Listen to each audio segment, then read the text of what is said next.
Baik, jadi seperti yang terakhir kita kemarin sempat diskusikan bahwa kita akan masuk ke dalam obat antiretrovirus. Kita menggunakan HAART ya, Highly Activated Antiretroviral Treatment.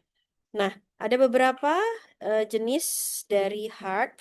Eh, yang pertama tentunya adalah reverse transcriptase inhibitor. Ada NRTI yaitu nucleoside reverse transcriptase inhibitor, ada NNRTI atau non-nucleoside reverse transcriptase inhibitor. Seperti namanya, kalau yang nukleoside itu dia memang akan menyerupai nukleotida. Jadi dia menghambat reverse transcriptase-nya itu bagaimana? Dengan dia menyerupai nukleotida dan karena kurang fosfat di situ dia tidak bisa melakukan pemanjangan dari material genetik. Tapi kalau NNRTI dia langsung berikatan dengan enzimnya ya, kemudian mengubah konformasinya sehingga nanti tidak bisa melakukan fungsinya. Kemudian yang kedua adalah ada protease inhibitor atau PI. Dia akan menghambat enzim protease atau protease ya. Protease itu kalau ada pembentukan protein itu biasanya akan digunting sedikit belakangnya supaya nanti proteinnya jadi aktif. Nah, yang menggunting ini dia adalah protease. Ketika ini dihambat, maka tidak ada yang menggunting. Ketika nggak ada yang menggunting, maka proteinnya itu nanti konformasinya nggak pas untuk teraktivasi, nggak pas juga untuk kemudian bisa diassembly. Kemudian ada fusion entry ya, dia akan menghambat CCR5. Kemudian dia juga akan ada yang juga bisa menghambat integrase. Tapi yang paling sering dipakai saat ini adalah NRTI, NNRTI atau PI. Oke, ini adalah beberapa contoh obatnya. NRTI itu yang paling sering dipakai adalah zidofudin ya. Ada juga lamivudin sebenarnya. Kemudian NNRTI itu yang paling sering dipakai masih efavirenz atau nevirapin. Dan yang PI itu ada nafir-nafirnya. Lopinavir, ritonavir, seperti itu. Kalian bisa lihat efek sampingnya banyak ya. Dari mulai pankreatitis, bisa gangguan di ginjal, bisa hipersensitivitas, bisa gangguan hepar, CNS, dan lain sebagainya. Jadi kebayang pasien-pasien HIV ini, dia harus meminum obat-obatan ini seumur hidupnya, ya, dengan side effect yang cukup banyak. Nah, kita lihat satu-satu ya. Ini adalah prototipe dari NRTI, yaitu zidofudin. Nah, yang coklat ini itu adalah, yang coklat ini ya, yang coklat dia adalah apa NRTI zidofudinnya jelas dia terinkorporasi pada reverse transcription ya, jadi dia akan menyerupai nukleotida sehingga nanti dia akan menghambat pemanjangan dari rantai si DNA-nya. Oke, nah zidofudin ini juga sebenarnya cukup bagus. Dia bisa melewati blood-brain barrier, bisa melewati plasenta, bisa ke air susu. Jadi memang bagus untuk apa? Vertikal ya, vertikal apa namanya? Penularan vertikal. Jadi untuk janinnya juga bisa digunakan. Ibu yang minum tapi untuk janin kemudian. Kemudian dia bisa menyebabkan anemia, neutropenia, laktoasidosis, ensefalopati, dan lain-lain. Dan dia itu tidak boleh diberikan bersama-sama dengan stafudin ya karena untuk aktivasinya dia adalah prodrug. Untuk aktivasinya dia perlu timidin kinase keduanya ya. Oke, jadi nanti kalau digunakan bareng bakal jadi rebutan. Nggak boleh bareng paracetamol karena nanti dia hepatotoksik, toksisitas akan meningkat. Ya, kemudian NRTI yang lain ada didanosin, ada stafudin ya. Kedua obat ini bisa menyebabkan pankreatitis. Jadi jangan dikasih barengan juga karena toksisitasnya akan meningkat. Sementara tadi yang saya bilang stafudin jangan bareng zidofudin karena dia bisa karena dia di metabolisme di tempat yang oleh enzim yang sama. Jadi mereka nanti rebutan enzimnya, akhirnya ada yang tidak efektif satu, kemudian juga toksisitas bisa meningkat.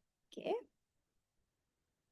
Kemudian ada lamivudin. Nah, lamivudin ini selain untuk HIV, dia juga bisa untuk hepatitis B ya, hepatitis B virus.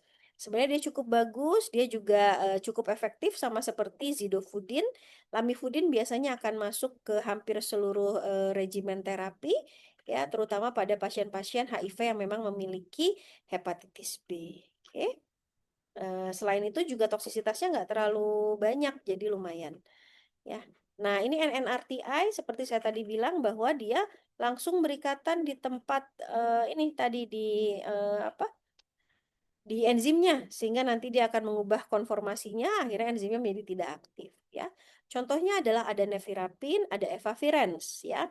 Yang paling membedakan pada nevirapin itu dia di metabolisme oleh CYP3A4, CYP3A4 ya.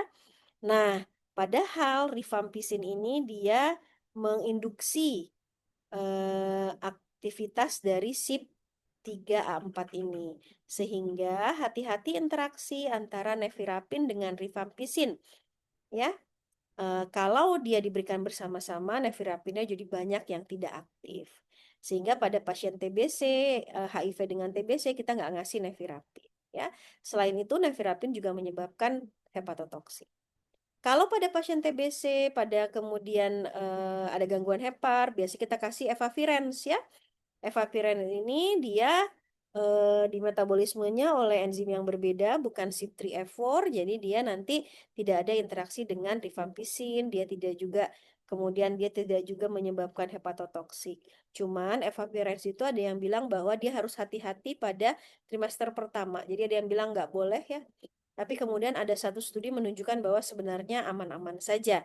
Tapi studinya kecil populasinya, jadi sampai saat ini masih belum berubah. Hamil nggak dikasih evavirenz ya. Nah, kemudian yang ketiga adalah ada protease inhibitor yang tadi saya bilang dia berfungsi sebagai gunting ya. Dia dihambat. Jadi kalau guntingnya nggak bisa nutup ya tidak bisa memotong kan ya. Nah, itu adalah fungsi dari protease inhibitor nih yang warna merah di sini.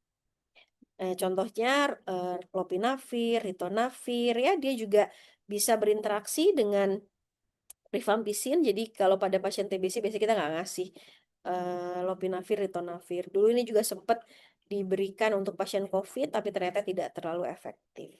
Ya. Kemudian ini adalah beberapa guidelines. Jadi biasanya untuk heart itu kita kombinasi 3 jenis obat ya.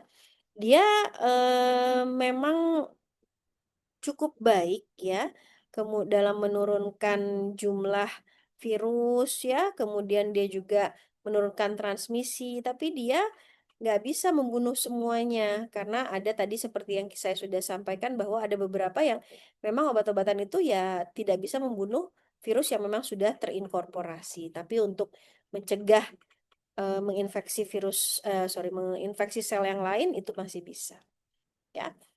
Kapan kita memberikan? Kalau misalnya CD4 T-selnya itu sudah kurang dari 350 sel per milimeter kubik ya.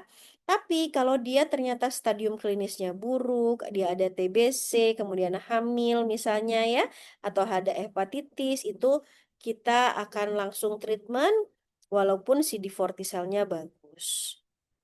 Nah, di sini biasanya kita akan memberikan 2 NRTI dan 1 NNRTI.